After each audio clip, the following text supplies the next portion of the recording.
E depois da aprovação da PEC dos precatórios em primeiro turno, ontem, de madrugada, a Câmara dos Deputados prevê o segundo turno da votação para a próxima terça-feira. E nós vamos conversar agora ao vivo com o presidente da Câmara dos Deputados, Arthur Lira, que atende a CNN Brasil por telefone. Presidente, bom dia, obrigado pela entrevista. Ontem a Bolsa de Valores de São Paulo, logo depois da aprovação da PEC, caiu mais de 2 pontos, o dólar subiu, foi a 5,60.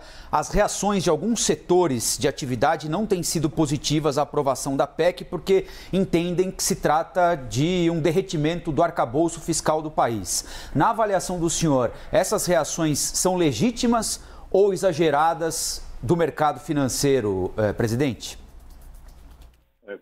Colombo, muito bom dia a você, a Luciana, a Elisa, a todos os ouvintes da CNN. Na verdade, o que nós estamos discutindo desde julho são essas questões de precatório e essa incerteza na definição e essa insegurança no final dessa novela é que vem, no meu ponto de vista, instabilizando o mercado. Há mais ou menos um mês que essa discussão de se pagar os precatórios dentro do teto, flexibilizando algumas alternativas para a liquidação dele ainda no ano 2022 e dando as opções que a PEC prevê, na nossa visão, longe do ideal, não é? Mas ela resolve o problema dos precatórios com relação a 22, num só item, por exemplo, que eu vou citar aqui, compensação de débitos tributários. Nós temos aí, pela correção que é proposta na lei dos precatórios, de 40 bilhões dentro do teto esse ano e aproximadamente 50 bilhões que ficariam para 23. Só que, num item só, além dos estados e municípios poderem fazer securitização, compensação de débitos da dívida ativa ou parcelados, aquisição de imóveis da União, participação em leilões para aquisição, mesmo que minoritário, e ainda a condição de compensação de débito tributário, nós temos no Brasil 3 trilhões de reais de débitos tributários e vamos ficar com 50 bilhões no mercado. Lógico que isso já está ancorado em muitos fundos de investimento, lógico que isso mexe com a percepção do credor que queria receber à vista no ano de 22, mas a gente vive num momento de incerteza. Quando, Colombo, a lei do teto foi votada lá atrás, e ela hoje eu posso dizer que ainda carece de ajustes, porque ela está capenga, ela foi votada com alguns pré-requisitos. Nós tínhamos que votar a reforma trabalhista, a reforma previdenciária, a reforma tributária e a reforma administrativa. Nós estamos ainda no meio do caminho com a reforma administrativa, sem apoio da população que deseja um Estado mais leve, um Estado mais moderno, um Estado que especifique um serviço em favor da população. Nós estamos ainda sem a tributária, porque a Câmara votou o IR e o Senado não votou. Isso daria fonte para um programa assistencial permanente dentro do teto. A PEC 110, num acordo entre Câmara e Senado, está disponibilizada desde março ao relator do Senado e não foi pautada até hoje, né? A gente precisa andar com essas situações nos acordos que foram feitos para que se estabilize de uma vez por todas o teto de gastos. É muito fácil você cobrar o teto de gastos e eu sempre defendi em todos os momentos a manutenção do teto de gastos, mas nós melhoramos a situação sanitária, né, da pandemia. As mortes, graças a Deus, estão diminuindo, a vacinação está aumentando, mas os rebotes econômicos da pandemia, eles estão aí a toda prova. Inflação em todo o mundo, dificuldade no preço das commodities, dos alimentos, da energia, dos combustíveis, né? Você hoje não consegue estabilizar o mercado com os microchips, os carros não têm uma sequência de entregas por falta de matéria-prima, todos estão vendo isso. Nós estamos com um problema sério econômico para ser resolvido, mas o pior deles ainda, Colombo, é a fome. tem 20 milhões de famílias brasileiras literalmente passando fome. E na impossibilidade da falta de um pressuposto, de uma fonte nova orçamentária que seria dada pelo dividendo no Senado, o governo tomou a iniciativa de discutir este programa temporário. Ele não é permanente, ele não será fixo, ele será temporário de um ano. E por mim poderiam dizer que eram 2, que eram 3, para fugir desse discurso eleitoreiro. Mas uma coisa que nós não fechamos, não podemos fechar os olhos, nenhuma bancada do Congresso Nacional é para a fome. Fome é terrível. Um pai de família que tem que trabalhar, que não tem emprego, que sua família passa fome todo dia, ele vai ao desespero, e o desespero leva ao colapso social. Eu ando no Nordeste, eu ando em Alagoas, eu estou hoje em Maceió, vou para o sertão do meu estado, e aqui as pessoas estão cozinhando a lenha, porque não podem comprar mais gás de cozinha. As pessoas não estão andando mais de moto, estão andando a pé para o seu trabalho, não tem Uber funcionando, o pessoal está devolvendo os carros.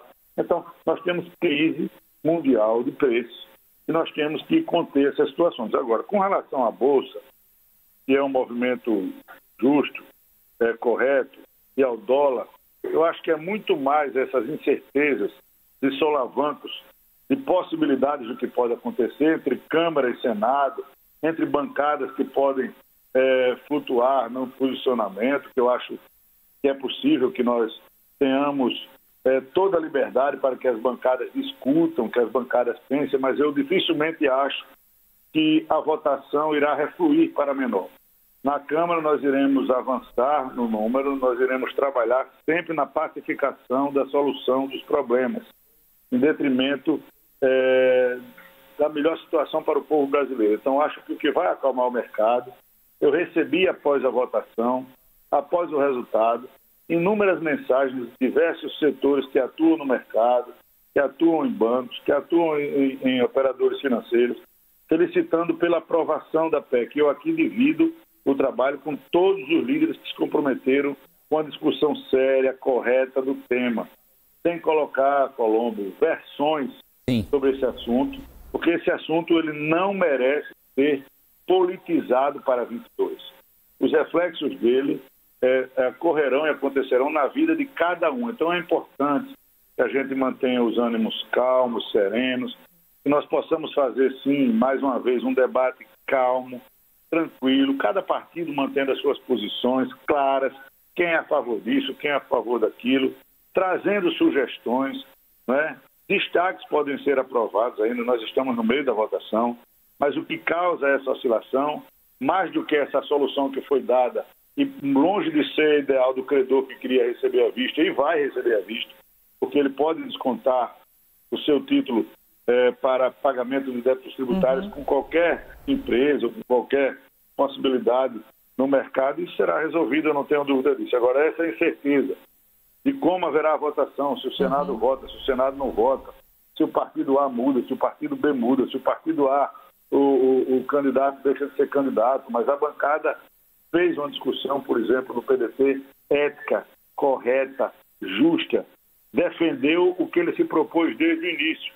O PDT defendia a tese dos professores e a alteração que houve de 40, 30, 30 foi sugerida pelo governador da Bahia, foi aceita pelo governador de Pernambuco, pelo governador do Ceará, com as conversas que tivemos, com uma maneira adequada, eram 30, 30, 40, nós evoluímos para 40, 30, 30, mas tudo isso dentro do teto previsto para as despesas de 2022, Colombo. Então, sem causar instabilidade no mercado, por mais novidade que tenha sido, nós tivemos todos os cuidados de não instabilizar em excesso.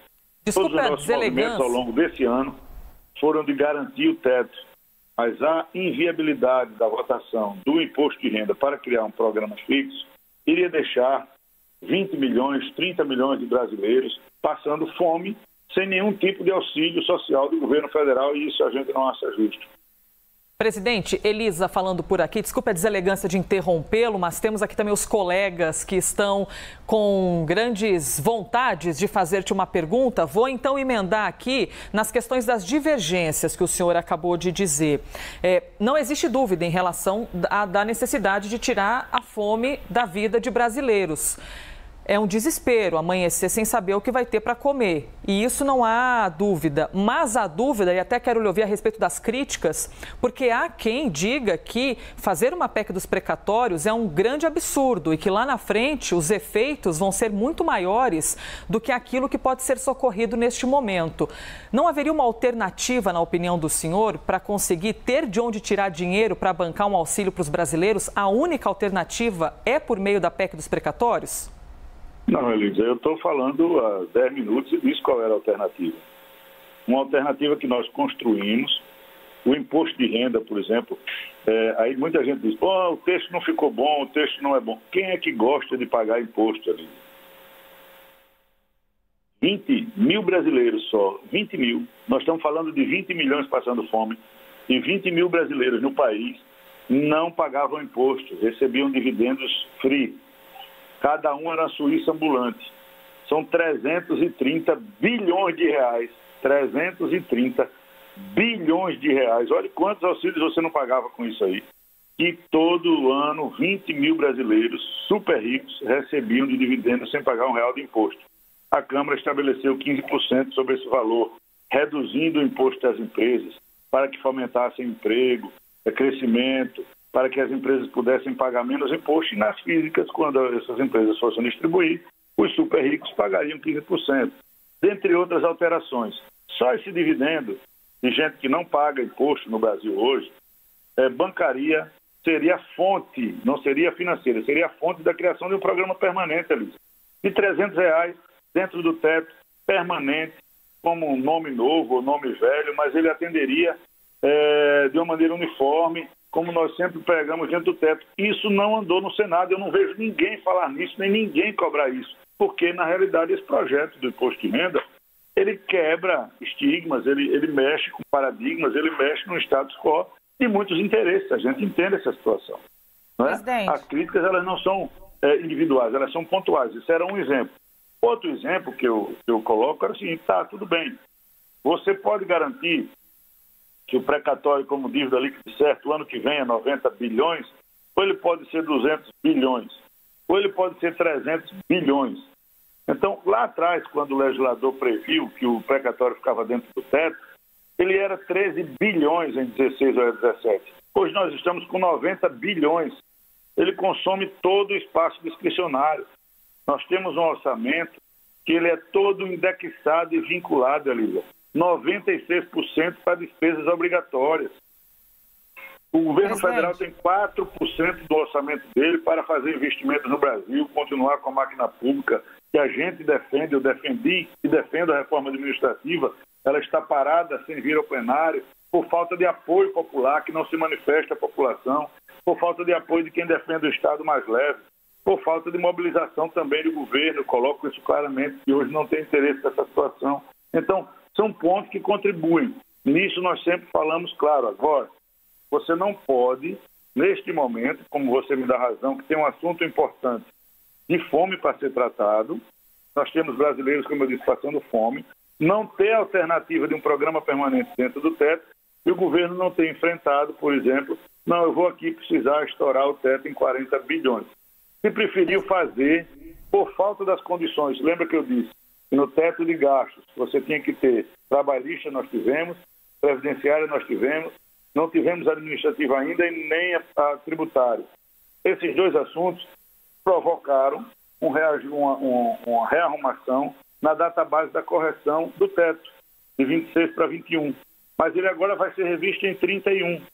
Então, essa acomodação fez com que este programa, que é temporário, ele não é fixo, ficasse dentro do teto nessa arrumação. Isso estava precificado. Mais uma vez eu digo, o que está instabilizando são algumas posições que são feitas na imprensa, de posições políticas que a gente respeita, né, porque todos os partidos têm direito a se manifestar e se manifestam, que às vezes instabilizam entre uma votação e outra. Mas eu não tenho dúvida. Presidente, na terça-feira, por favor, só para terminar, na terça-feira, quando nós terminarmos essas votações e o texto ficar claro e o trabalho estiver no Senado à disposição, os senadores também irão contribuir para que a gente tenha um texto idêntico nas duas casas. Presidente, Luciana falando aqui, bom dia. Desculpe a indelicadeza de lhe interromper mais uma vez. Estamos com a tela cheia aqui, todo mundo querendo falar com o senhor. E aí eu queria pegar justamente dessa fala aí. Qual é a perspectiva de esse movimento de vir a voto fazer com que a PEC não passe em segundo turno? E o senhor começou a nossa conversa dizendo que justamente é a insegurança e a incerteza que desestabilizaram o mercado. E aí eu lhe pergunto, qual é o plano B? O plano B é auxílio emergencial, de novo? Como se viabilizaria isso? Olha, Luciana, o plano A, nós não podemos nunca falar sobre perspectivas. Isso é o que gera, uma pergunta como essa sua, gera insegurança.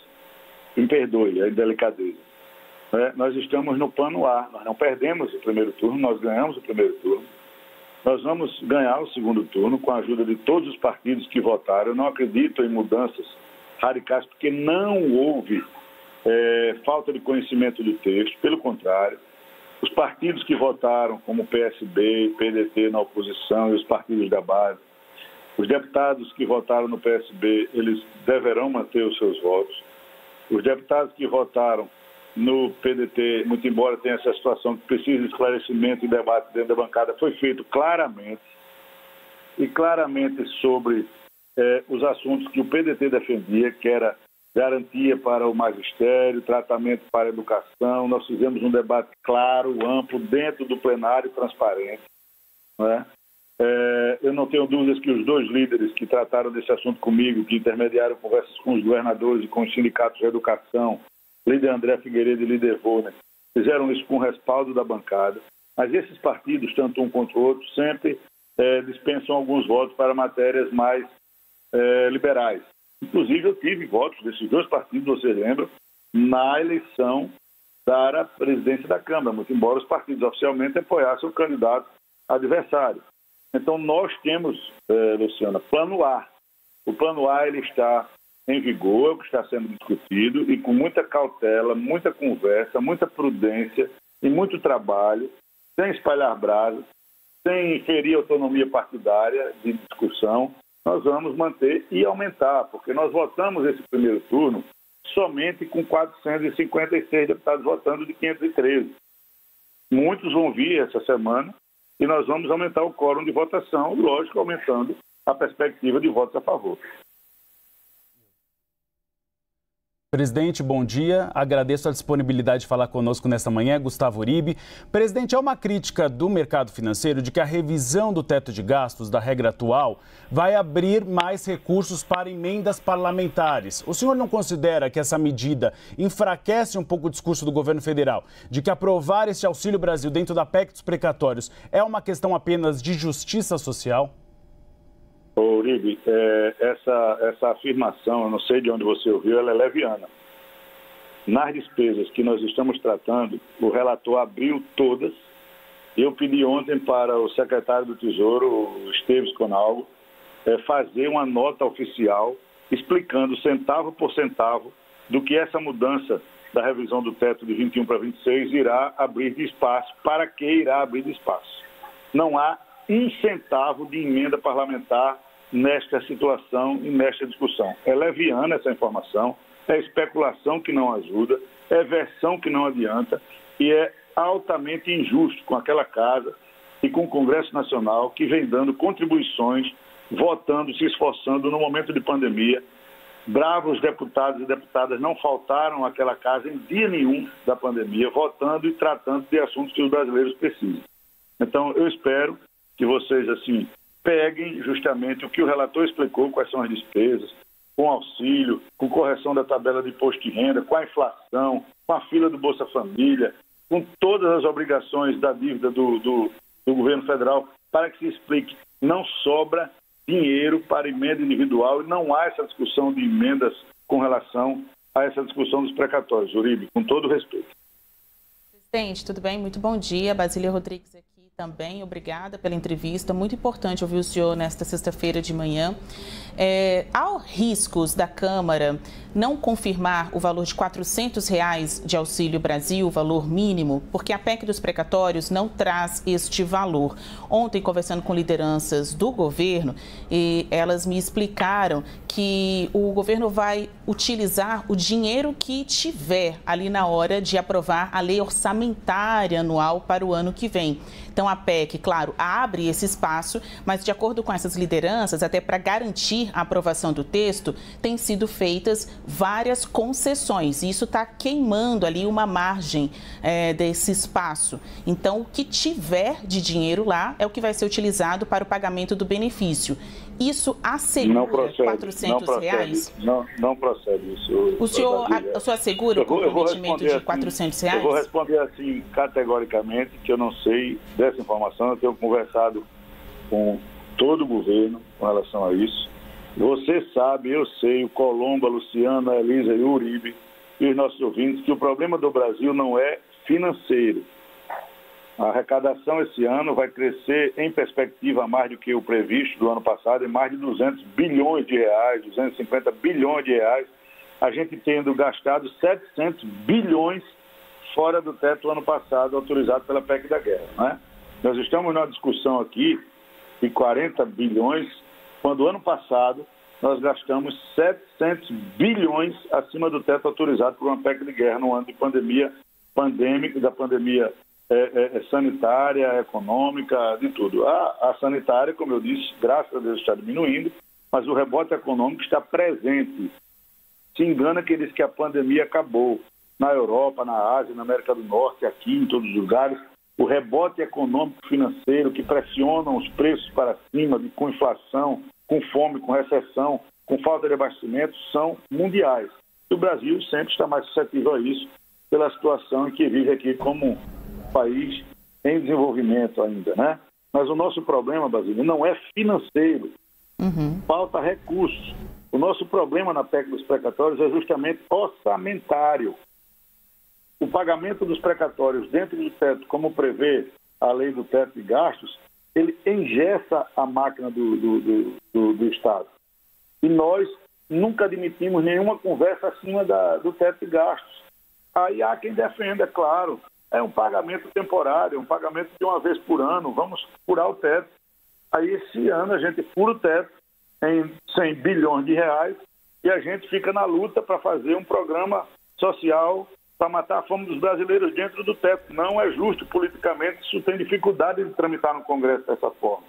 Quem defende isso está defendendo o interesse de grandes escritórios, de grandes fundos de investimento, muitos economistas que estão dando aí opinião, me desculpem, estão dando opinião porque defendem interesses, trabalham para grandes empresas, trabalham para grandes fundos e ficam, lógico, vendendo a posição de instabilização da economia brasileira. Eu acredito no completo pagamento de todos os precatórios com as opções que foram dadas dentro do ano de 22. E digo mais, Basília, as concessões, como você falou, de negociação, aquela casa legislativa, ela vive de acordos. São 513 deputados, são 28 partidos. Não é fácil você levar uma votação sem fazer acordos de texto. Mas prestem atenção, na regra estabelecida, que fixa um teto para 22 de 40 bilhões, nós priorizamos os RPVs, os precatórios pequenos alimentares, que vão dar em torno ali de 20, 25 bilhões, tá certo? Dos 40. E essas folgas de 15 a 16 bilhões, os precatórios com 40% de 18 bilhões, vai dar aí uns 5 bilhões. Então, ele se soma a esses 25 e ainda tem uma folga de 10 bilhões para a cronologia dos outros precatórios e depois todas as situações de liquidação para 22. Então, a regra que foi colocada, Basília, para priorizar os precatórios do Fundef em 30, 30, 40 e depois 40, 30, 30, foi proposta pelos governadores que receberão esse recurso. Depois eles mesmos trabalharam contra. Foi negociada com partidos de esquerda como o PDT, que nunca mudaram a posição em defesa da educação, com sindicatos, com deputados de oposição, e não é justo esse tipo de especulação. A alteração de texto que foi feita não estabiliza, está dentro do previsto ainda com folga para 22. E todas as condições propostas na PEC, no nosso entendimento de quem defende, zerarão esse débito, não causará insegurança jurídica para aquele credor que tem o seu precatório para receber. E assegura os R$400 de Auxílio Brasil, que a questão é claro, fixar não o há valor. outra especulação, pelo contrário, quem fica jogando com essa instabilização de valores é sempre a oposição, que paga até hoje 190, mas quando vai para a discussão quer R$600, R$700, R$1.000. Isso inviabiliza qualquer programa, porque a economia realmente não aguenta um valor disso, né? Todos nós sabemos disso. Presidente, queria aproveitar a passagem do senhor aqui na CNN, a entrevista, para esclarecer uma outra questão. Deputados de oposição, eu quero saber se isso é um discurso de quem foi derrotado na votação ou se tem algum fundo de verdade, dizem que o senhor controla um naco importante do orçamento por meio dessas emendas de relator e que elas teriam sido, digamos, um instrumento de convencimento para trazer, por exemplo, votos da oposição para favor da PEC. Isso é verdade, presidente? Nem termine a pergunta, porque isso é a mais vil especulação que rodou por esses dias. A mais vil especulação. Não é justo nem com os parlamentares que mantêm votos coerentes, nem com um acordo que eu posso lhe dizer aqui, público, que nós fizemos questão de anunciar em plenário, porque nós cumprimos o acordo que fazemos naquela casa. O acordo com os partidos de oposição foi para incluir no texto que a Basília acabou de dizer que era uma alteração, uma concessão, que foi 40, 30, 30, que foi votar, que nós vamos nos esforçar para votar um projeto de lei que garanta os 60% de pagamento para professores no precatório, tá certo?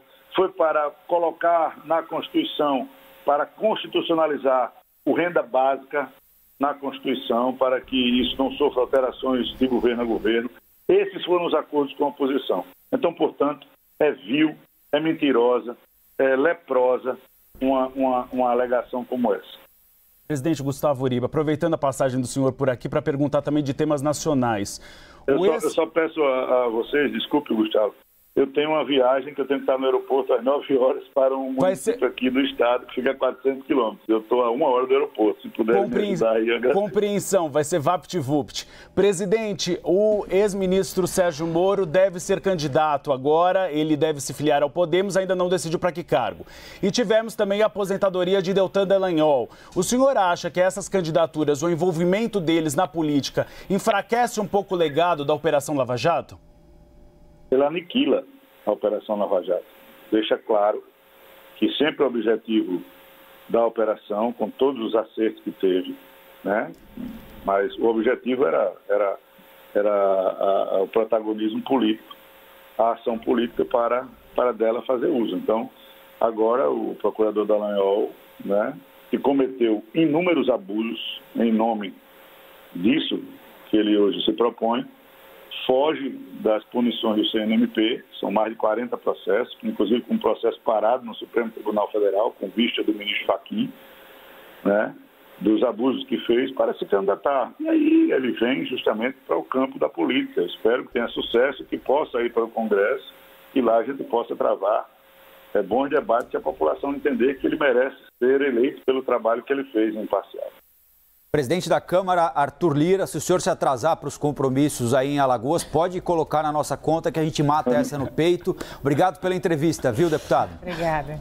Muito obrigado a vocês todos e o que nós esperamos é justamente que na próxima terça-feira nós façamos um debate esclarecedor, né? Lógico que respeitando as posições políticas de todos os partidos na casa, mas um debate esclarecedor sobre todos os efeitos e quais são as saídas. Tenho a certeza de que a Câmara trabalha para encontrar sempre as saídas prioritárias para os problemas dos brasileiros. A Câmara é a casa do povo, mais acessível, mais aberta, a que recebe mais críticas, é mais apaziguadora, é a ressonância da população. Então, hoje um problema sério que nós enfrentamos é justamente esse.